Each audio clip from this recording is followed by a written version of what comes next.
టీటీడీపై కేంద్ర మంత్రి కిషన్ రెడ్డి విమర్శలు గుప్పించారు. ఎవరిని సంప్రదించకుండా నిర్ణయం తీసుకోవడం దుందుడుకు విధానమని ఆరోపించారు. గతంలో కేసీఆర్ కూడా ఇలానే ప్రవర్తించారని, ఇప్పుడు రేవంత్ కూడా తనకు తానే మేధావి అనుకుంటున్నారని కిషన్ రెడ్డి విమర్శలు చేశారు. రియల్టర్లు, పారిశ్రామికవేత్తల కోసం హిల్ట్ పాలసీ తీసుకొచ్చారని, లక్షల మంది కార్మికుల పరిస్థితి గురించి ప్రభుత్వం ఆలోచించడం లేదన్నారు. పరిశ్రమల్ని తరలిస్తే కార్మికుల జీవితాలు అంధకారంలో పడతాయని కిషన్ రెడ్డి చెప్పారు. ఈరోజు ముఖ్యమంత్రి గారికి రాష్ట్ర ప్రయోజనాల కంటే తను ముఖ్యమంత్రిగా తన ప్రయోజనాల కోసమే ఆలోచన చేస్తూ ఉన్నారు.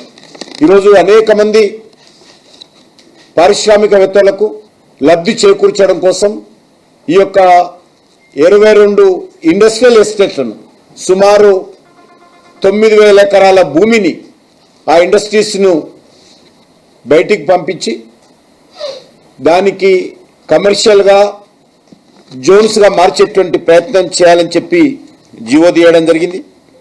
ఇది పూర్తిగా ఏకపక్షంగా రాష్ట్ర ప్రభుత్వం తీసుకొచ్చింది. మరి మీరు ఈ రకంగా 9,000 ఎకరాలలో మల్టీపర్పస్ కమర్షియల్ కాంప్లెక్స్లు కడితే ఎన్ని వేల కార్లు అదనంగా వస్తాయో ముఖ్యమంత్రి గారు అంచనా వేశారా? వాళ్ళకి సంబంధించినటువంటి రోడ్డు కనెక్టివిటీ ఏంది? ఈరోజు మరొక బెంగళూరు, హైదరాబాద్ చేయాలనుకుంటున్నారా? హైదరాబాద్లో ట్రాఫిక్ సమస్య కారణంగా పెట్టుబడులు పోయాయి.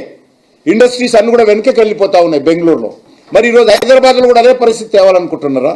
నేను ఒకటే అడుగుతా ఉన్నాను, మీరు హిందూ దేవుళ్ళ గురించి మాట్లాడుతున్నారు కదా, మరి ఇతర మతాల గురించి మాట్లాడే ధైర్యం ఉందని అడుగుతా ఉన్నాను.